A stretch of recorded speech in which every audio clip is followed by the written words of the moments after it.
గ్రామీ అనే అవార్డ్ ఇప్పటి వరకు ఇండియా నుంచి సింగింగ్ కేటగిరీలో ఎవరు తీసుకోలేదు. అవును. సో గ్లోబల్ మ్యూజిక్ కేటగిరీలో నేను అవార్డ్ సాధించాలని నేను చాలా కష్టపడుతున్నాను. ఎప్పుడు ఇస్తారు, ఏ టైంలో వస్తుంది అది? బేసిక్గా మనం నెక్స్ట్ ఇయర్ నామినేషన్స్కి వాళ్ళు కన్సిడర్ చేస్తే, నామినేషన్స్లో పడితే విన్ అనేది వస్తుందా రాదా అనేది మనకి 2025లో తెలుస్తుంది. It's a very long process అన్నమాట. అంటే దాంట్లో గ్రామీ అవార్డు ఇవ్వాలంటే ఒక పాటకి ఇస్తారా లేకపోతే మన వర్క్కి ఇస్తారా? ఒక ఆల్బమ్లో నేను 10 సాంగ్స్ చేస్తున్నాను. సో ఆ 10 సాంగ్స్లో ఒక సాంగ్ అయినా క్లిక్ అవ్వచ్చు. అన్ని ఇంగ్లీషేనా? అన్ని ఇంగ్లీషే with Telugu like Indian elements. So దానికి గాను నేను ఇండియన్ గవర్నమెంట్ సపోర్ట్ కూడా నేను అప్రోచ్ అవుతున్నాను. I'm hoping for the best. ఎంతవరకు వర్కౌట్ అవుతుంది అది వస్తే ఫస్ట్ టైం ఇది రికార్డ్ అవుతుంది. ఎగ్జాక్ట్లీ, అవును. అంటే ఎవరికి ఆలోచన లేదు మనం గ్రామీ సంపాదిద్దాము అక్కడ అనేది ఆలోచన కూడా ఎవరికి లేదు. అంటే మనకు తెలీదు. నాకు నా సర్కిల్లో మాత్రం ఎవరికి ఈ ఆలోచన రాలేదు.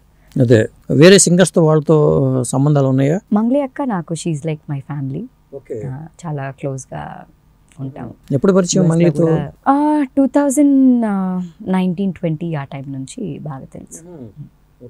తను ఏమంటారు నీ వాయిస్ విని? తనకి చాలా ఇష్టం, అందరికీ చెప్తూ ఉంటారు. అంటే ఒక కొంత ఈగో కూడా లేకుండా ఉన్న తోటి సింగర్స్లో అంటే she the only one. Mangli అక్క ఈజ్ ది ఓన్లీ వన్. కొంత ఈగో కూడా ఉండదు.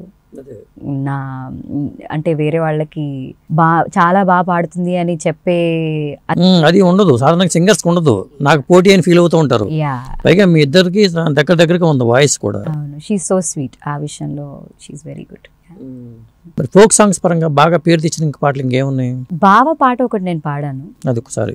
అది నాకు లిరిక్స్ పెద్దగా నాకు తెలియదు. నేను చాలా కష్టపడ్డాను. ఇన్ఫాక్ట్ ఫస్ట్ ఫోక్ సాంగ్ కి కూడా నేను పాడడానికి చాలా కష్టపడ్డాను. బికాజ్ ఊరి తెలంగాణ వేరు, ఆ భాష వేరే ఉంటుంది, మనం మాట్లాడే తెలంగాణ వేరే ఉంటుంది. సో దానికి గాను మనం చాలా నా మట్టుకైతే నేను చాలా హోంవర్క్ చేశాను. నన్ను పాపం బాగా నేను ఎంత విసికిచ్చినా కూడా బాగా నన్ను పాడించారు ఫస్ట్ సాంగ్. దాని తర్వాత it became easy. But lyrics అయితే కంపల్సరీ చూసుకొని పాడాలి, బికాజ్ వాటిలో మనం మిస్టేక్స్ చేయకూడదు. ఒకసారి రావా బావా అండ్ ఒక్క బావ సాంగ్ పాడాను నేను. ఆ బావ సాంగ్ తర్వాత పేరు గుర్తు రావట్లేదు నాకు, ఐఎమ్ సో సారీ. ఆ బావ సాంగ్ తర్వాత ఒక 70 సాంగ్స్ ఓన్లీ బావ గురించి పాడుంటాను. చాలా మంది అప్రోచ్ అయ్యారు ఆ హిట్ తర్వాత. యాడవున్నవో వెన్నెల బావ సాంగ్. యాడవున్నవో వెన్నెల బావ దేంట్లో ఉంది అది? అది యూట్యూబ్ లో ఉంటుంది. అంటే నీ సొంత ఛానల్లోనా? లేదు, I don't have a channel. Folk songs నేను ఎప్పుడు రిలీజ్ చేయలేదు, ఎప్పుడు యాక్ట్ చేయలేదు. అది నా జానరా కాదు, బట్ నేను పాడతాను. డివోషనల్ పరంగా చూసుకుంటే డివోషనల్ కూడా చాలా పాడున్నాను. ఇది జస్ట్ ఇదే దీనికే నేను అని ఏం లేదు. అన్ని స్టైల్స్ నేను టచ్ చేసినాను, అన్ని స్టైల్స్లో నేను పాడాను. అసలు ఏం లైఫ్ అంబిషన్ ఏంటి? అంటే మ్యూజిక్ డైరెక్టర్ కూడా కావాలనే? ఇప్పుడు మ్యూజిక్ డైరెక్టర్ కూడా చేసినట్టున్నావు కదా? అవును, హనీమూన్ ఎక్స్ప్రెస్ అని ఒక మూవీ ఒక్క సాంగ్ చేశాను as a guest composer.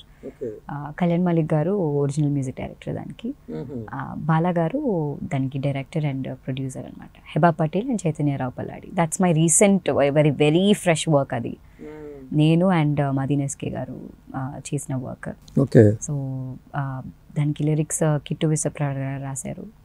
So అవి అప్కమింగ్ వర్క్స్, ఇంకా yet to release. Life ambition అంటూ ఏం లేదండి. ఇప్పుడు నేను ఇంత కష్టపడుతున్నాను, యుఎస్కి వెళ్ళి వాట్ ఎవర్ ఇట్ ఈస్. ఒక 2 years అయింది నేను ఫ్రీక్వెంట్గా ట్రావెల్ చేస్తూ, కనెక్షన్స్ కోసం, నెట్వర్కింగ్ కోసం, ఒక ప్లాట్ఫామ్ కోసం. ఇలా నాలాగా ఎవరు అంత కష్టపడకుండా నేను ఒక ప్లాట్ఫామ్ అయ్యి, నాలాగా ఎవరైతే అనుకుంటున్నారో ఎస్ దిస్ ఇస్ పాసిబుల్ అని చెప్పడానికి నేను ఒక ప్లాట్ఫామ్ అవ్వాలి ఆస్పైరింగ్ ఆర్టిస్ట్కి. ఎస్ ఇది చేయగలుగుతాం మనం, నథింగ్ ఈజ్ ఇంపాసిబుల్ అని చెప్పడానికి నేను ఒక ప్లాట్ఫామ్ అవ్వాలి అనేది నా లైఫ్ కంప్లీట్ అంబిషన్ అని చెప్పాలి. As many originals as possible, as many songs as possible నేను చేస్తూ, అందరినీ అవి రిలీజ్ చేస్తూ అందరినీ ఎంటర్టైన్ చేయడమే. ఏ మ్యూజిషియన్కి, ఏ సింగర్కైనా కూడా లైఫ్ అంబిషన్ అంటూ ఇదే ఉంటుంది. పాటను ప్రేమించే ఎవరికైనా కూడా ఇంతే ఉంటుంది.